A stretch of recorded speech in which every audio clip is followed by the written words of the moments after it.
On Tuesday, the Seattle Seahawks unveiled a new alternate logo of the Seahawk looking squarely at you. It's sort of an awkward look, and the internet spent much of the day speculating about all the rejected alternate logos that didn't quite make the cut. One user even noted how if you flip it upside down, it sort of looks like a pug with a mohawk. You gotta stare at it for a minute to visualize, but once you see it, it's there. The mockery of the new logo even became its own Twitter moment, and the new look was just generally poorly received by the team's fan base on their original Facebook post. It created the type of social media pile-on you'd just generally like to avoid. Or maybe it was exactly what the team wanted. Many people think this was just a big gimmick to sell merchandise. Either way, within 24 hours, the roasting of the new bird quickly became the secondary Seahawks social media story, when one of their players created a much larger spectacle. Defensive end Michael Bennett, previously of sitting out the national anthem like Colin Kaepernick fame, took to Twitter on Wednesday morning with a story captioned "Equality," in which he describes what he characterizes as race-based police brutality against him. Bennett writes, "On Saturday, August 26, 2017, I was in Las Vegas to attend the Mayweather-McGregor fight on my day off. After the fight, while heading back to my hotel, several hundred people heard what sounded like gunshots. Like many people in the area, I ran away from the sound, looking for safety. Las Vegas police officers singled me out and pointed their guns at me for doing nothing more simply than being a black man in the wrong place at the wrong time. A police officer ordered me to get on the ground. As I laid on the ground, complying with his commands to not move, he placed his gun near my head and warned me that if I moved, he would blow my fucking head off. Terrified and confused about what was taking place, a second officer came over and forcefully jammed his knee into my back, making it difficult for me to breathe. Then they cinched the handcuffs on my wrist so tight that my fingers went numb." Bennett says the officer's use of force was unbearable, that his life flashed before his eyes, and he faced the thought of dying for no other reason than being black, and that his skin color is somehow a threat. He says he was held in a police car for what felt like an eternity until the police realized he wasn't a thug, a criminal, or an ordinary black man, but a famous professional football player. And so they let him go without any justification for the abusive conduct. Bennett says no matter how much money you make, society can still see you as an N-word, even though he doesn't accuse officers of using that word, saying the system failed him, giving tribute to Eric Garner, Michael Brown, Trayvon Martin, Tamir Rice, and Charlena Lyles, before noting he has retained a civil rights lawyer to explore his legal options. In a press conference later that day, Bennett repeated his accusations that he was racially profiled and described his continuing fight for who he calls oppressed people. It sucks that the country that we live in now, sometimes you get profiled for the color of your skin. I'm just focused on trying to push forward and keep continuously championing the quest for justice for people, keep pushing equality for oppressed people. In response to his statements, Bennett received the official support of the team, as well as support from Colin Kaepernick, who has yet to secure a job playing professional football again, but has found a starting role as a professional victim. It doesn't surprise me that an ideologue like Kaepernick would react to this event without hearing both sides or at least considering the evidence, but it does surprise me that the team would do that. Even if you believe everything Bennett says at face value, the Las Vegas police probably have some important things to say for your consideration. Later on Wednesday, speaking on behalf of this modern-day KKK congregation that is the Las Vegas Metropolitan PD, Under Sheriff Kevin McMahill offered not just the police perspective, but some body cam footage for clarification as well. McMahill described the event in question. According to him, a reported shooting outside of Dre's nightclub on Las Vegas Boulevard, where officers cleared a chaotic environment. When officers encountered Bennett, McMahill says he was identified for arrest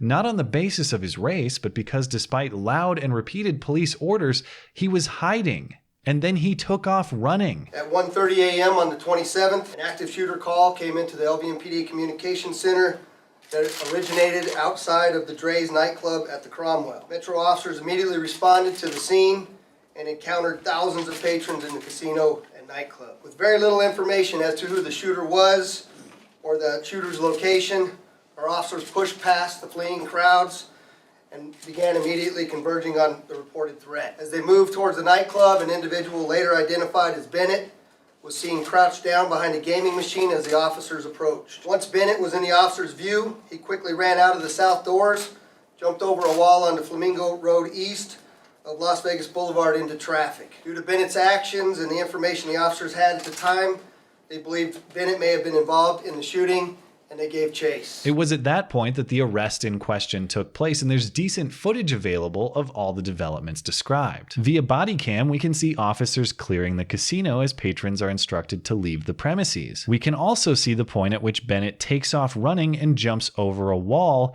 pursued by an officer. Only a moment of the actual arrest is visible on this body cam footage, but there's additional footage from a bystander published by TMZ, which gives us an additional look. I wasn't doing nothing, man.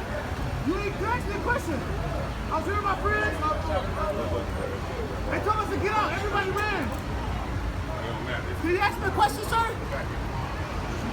Okay, man. Just come together. If that cop looks Hispanic, that's because he is. A fact that's relevant only because Bennett himself has racialized this entire case. Both of the officers involved in this incident in question are of Hispanic origin. A few additional facts that are relevant. According to McMahill, Bennett was only in handcuffs for about 10 minutes, which Bennett described as an eternity. Bennett was placed into handcuffs and detained while officers determined whether or not he was involved in the original incident. He was detained for approximately 10 minutes and released. And for what it's worth, there was never an actual shooting. It was just some sort of false alarm. It's important to note that we later determined that there were no shots fired in the casino and the call was unfounded.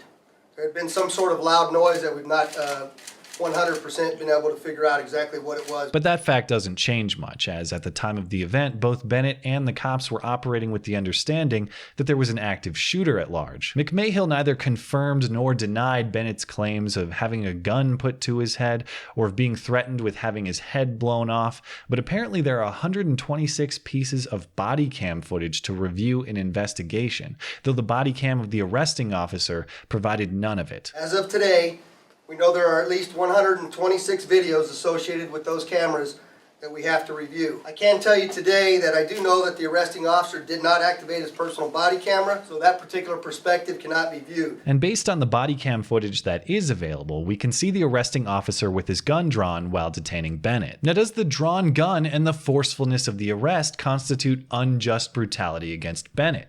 I'll defer to the investigation to answer that question, but here's my problem with Bennett's case. I'd be much more sympathetic if all he was saying is I was mistreated by police, that I was roughed up unnecessarily. But he's not just saying that. He's saying I was mistreated by police because of my race. The accusation isn't simply police brutality. The accusation is racism. And you don't have to be harshly critical of Bennett for that accusation to fall apart. In fact, you can be very charitable. You can give him the benefit of every doubt and that accusation still falls apart. We can grant him that the situation was chaotic and that he acted impulsively and unwisely, and we can understand why he might do that. We can grant him that the police acted with inappropriate force. We can grant him that the police made inappropriate threats against him. What we cannot grant is his claim that the police were simply looking for ordinary black guys to harass and mistreat. If that is your assertion, Mr. Bennett, you must explain why the police moved past dozens of ordinary black guys and chose not to harass or mistreat them. No matter the ideological perspective from which you view the available footage, it is clear that Bennett was treated differently than other black men in the exact same situation. That raises the question, what was special about Michael Bennett? What made him different from other black men in the same situation at the same time? There is a difference there that simple race cannot explain. So stop trying to use race to explain it. If you want to improve race relations, if you want to improve police relations, accusations of misconduct have to mean something. It's best to build change upon a stable foundation of credibility. How does Bennett's grandstanding in this case do anything for his stated purposes of equality and standing up for oppressed people? Is his vision of racial justice being able to act suspiciously and flee against police orders in what is believed to be an active shooter situation? I don't don't think that works out well, regardless of what race you are. If what you want is the benefit of the doubt from the people you call racist, if what you want is the benefit of the doubt from police, if you want these people to assume your good intentions, it would go a long way for you to return the favor and exercise the golden rule. Treat them how you would like to be treated. If instead you meet them with a presumption of malice and suspicion, don't be surprised when you get the same in return. Thanks as always for listening and for supporting this channel. Always appreciate that thoughtful discussion down below, and especially over on Twitter. That is at ML Christiansen. You're always welcome to come hang out and chat in my live streams. Those are linked down in the description. Looking forward to it. Okay, bye.